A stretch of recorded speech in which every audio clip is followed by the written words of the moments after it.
घुटना, कंधा या कमर, चाहे जैसा हो दर्द, डॉक्टर ऑर्थो आपको देता है दर्द से पूरी आजादी, एक भरपूर जिंदगी। आप अखबारों टीवी में खबरें देखते वक्त एक शब्द अक्सर सुनते पढ़ते होंगे, ईडी का छापा, ईडी की कार्रवाई वगैरह वगैरह। नेता से लेकर अफसर तक और कारोबारियों से लेकर उद्योगपति तक अब सीबीआई से ज्यादा ईडी की चर्चा अधिक करते हैं। ईडी से जुड़ा ताजा मामला जो सुर्खियों में है वो है वर्षा राउत का। शिवसेना के तेज तर्रार सांसद संजय राउत की पत्नी वर्षा को प्रवर्तन निदेशालय यानी ईडी ने पीएमसी बैंक मनी लॉन्ड्रिंग मामले में तलब किया है। आइए आपको बताते हैं इस वीडियो में ये ईडी आखिर है क्या भला, जो सभी इससे इतना थर्राए रहते हैं। प्रवर्तन निदेशालय यानी ईडी करता क्या है? ईडी एक विशेष वित्तीय जांच एजेंसी है। ये वित्त मंत्रालय के राजस्व विभाग का हिस्सा है। आसान शब्दों में कहें तो जहां पैसे से संबंधित गड़बड़ होती है वहां प्रवर्तन निदेशालय दखल देता है।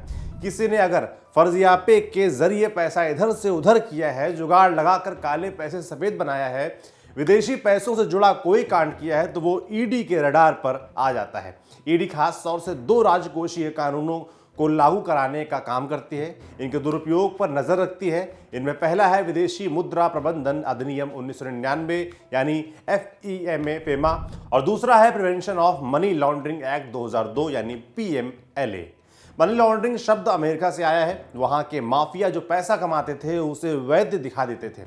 मनी लॉन्ड्रिंग का मतलब है अवैध तरीके से कमाए गए पैसे को वैध दिखाना, पैसे के सोर्स को छुपाना, बेनामी संपत्तियां बनाना, शेल यानी छद्म कंपनियां बनाना, यानी ऐसी कंपनियां जो असल में कोई काम नहीं करती लेकिन उनकी बैलेंस शीट चकाचक रहती है। इनके ज्यादातर मालिक भी असली नहीं होते। मनी लॉन्ड्रिंग निरोधक अधिनियम 2002 PMLA के तहत काले धन को सफेद बनाने वालों पर नकेल कसी जाती है।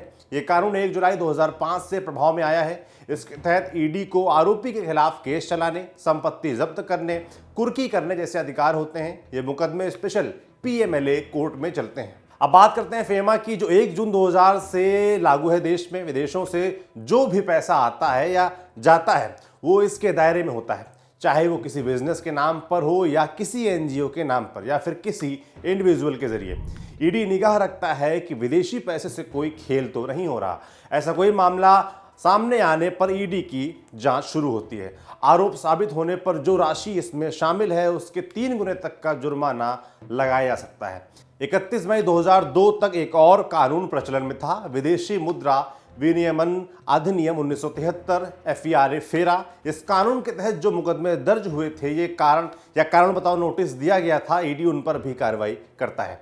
भगोड़े आर्थिक अपराधी अधिनियम 2018 के तहत ईडी उन लोगों के मामले को भी देखता है जो आर्थिक अपराधों को अंजाम देकर भारत से फरार हो चुके हैं और कानून से बचने की कोशिश कर रहे हैं। इसके अलावा PMLA के तहत जो मामले दर्ज हैं उनमें दूसरे देशों के साथ सहयोग लेने देने का काम भी ईडी ही करती है। तो कहां है ईडी का ऑफिस, अब ये जानते हैं। ईडी का मुख्यालय दिल्ली में है।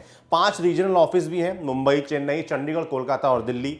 यहाँ स्पेशल डायरेक्टर्स बैठते हैं। इसके बाद नंबर आता है जोनल ऑफिस का। जोनल ऑफिस अहमदाबाद, बेंगलोर, चंडीगढ़, चेन्नई, कोची, दिल्ली, पणजी, गुवाहाटी, हैदराबाद, जयपुर, जालंधर, कोलकाता, लखनऊ, मुंबई, पटना और श्रीनगर में है। यहाँ ज्वाइंट डायरेक्टर बैठते हैं। इसके बाद सब जोनल ऑफिस होते हैं जो भुवनेश्वर, कोझिकोड, इंदौर, मदुरई, नागपुर, प्रयागराज, रायपुर, देहरादून, रांची, सूरत, शिमला, विशाखापट्टनम और जम्मू में है। यहाँ डिप्टी डायरेक्टर बैठते हैं। इलेक्ट्रॉनिक डॉक्यूमेंट्स को जांचने परखने के लिए ईडी ने अपनी फॉरेंसिक लैब भी खोल रखी है। ईडी के डायरेक्टर रहे कर्नल सिंह ने द वीक के लिए हाल ही में एक लेख लिखा था जिसमें उन्होंने बताया था ईडी के पास दिल्ली और सभी रीजनल ऑफिसों में इन हाउस फॉरेंसिक लैब हैं। इससे पहले ई दस्तावेजों को जांच के लिए अलग अलग केंद्रीय फॉरेंसिक लैब्स में भेजा जाता था। नतीजे देर में आते थे जिनके कारण जांच प्रभावित होती थी। अब तो जोनल ऑफिसों को भी इलेक्ट्रॉनिक डेटा कलेक्ट करने वाली किट दी गई है ताकि बाहरी एक्सपर्ट्स को बुलाने की जरूरत ना पड़े। अब जानते हैं कैसे काम करता है ये ईडी। प्रवर्तन का मतलब होता है बाध्य करना या लागू करना, और निदेशालय का मतलब होता है ऐसा घर जहां से किसी कानून, विधि या उसके स्वरूप को बताया जाए। मुख्य तौर पर 2 वित्तीय कानूनों को लागू कराने के लिए ईडी जतन करता है। इसके लिए उसके पास अपने अधिकारी तो होते ही हैं, साथ ही डेपुटेशन और अलग अलग जांच एजेंसियों से जैसे इनकम टैक्स से, पुलिस से या और कुछ अन्य विभागों से भी अफसरों को लिया जाता है। इतिहास की बात करें तो वो करीब 64 साल पुराना है। 1 मई 1956 को प्रवर्तन निदेशालय की स्थापना की गई थी। दरअसल तब विदेशी मुद्रा विनियमन अधिनियम 1947 के तहत मामलों से निपटने के लिए आर्थिक मामलों के विभाग में एक प्रवर्तन इकाई का गठन किया गया था। उस वक्त इसके 2 ऑफिस बने थे, मुंबई और कोलकाता में। 1957 में प्रवर्तन इकाई का नाम बदलकर प्रवर्तन निदेशालय कर दिया गया। इसी साल चेन्नई में एक और शाखा खोली गई। 1960 में इसके नियंत्रण को आर्थिक मामलों के विभाग से राजस्व विभाग में शिफ्ट कर दिया गया। 1973 से लेकर 1970 तक 4 सालों तक ईडी कार्मिक और प्रशासनिक सुधार विभाग के अधिकार में भी रहा था। अब जानते हैं ईडी में शिकायत कैसे की जाती है। ईडी में लिखित शिकायत कोई भी दे सकता है, लेकिन शुरुआती जांच के बाद ही एजेंसी अपनी ओर से मामला दर्ज करती है। इसके अलावा कोर्ट भी अगर केस में मनी लॉन्ड्रिंग का एंगल देखता है तो ईडी को मामला सौंप सकता है। उसके बाद ईडी अपनी जांच को आगे बढ़ाता है। ईडी कितनों को सजा दिलवा पाता है ये भी जान लीजिए। संसद में एक सवाल के जवाब में अनुराग ठाकुर ने बताया कि देश में पीएमएलए की 66 कोर्ट हैं। इसके बावजूद दिसंबर 2019 में टाइम्स ऑफ इंडिया में छपी एक रिपोर्ट में बताया गया था कि एंटी मनी लॉन्ड्रिंग लॉ के तहत पिछले 14 सालों में केवल 13 लोगों को दोषी साबित किया जा सका है।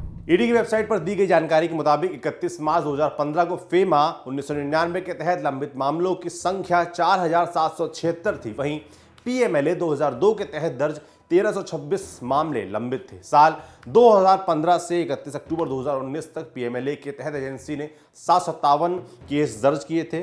2019-2020 में ईडी ने मनी लॉन्ड्रिंग के 103 मामले पीएमएलए के तहत दर्ज किए।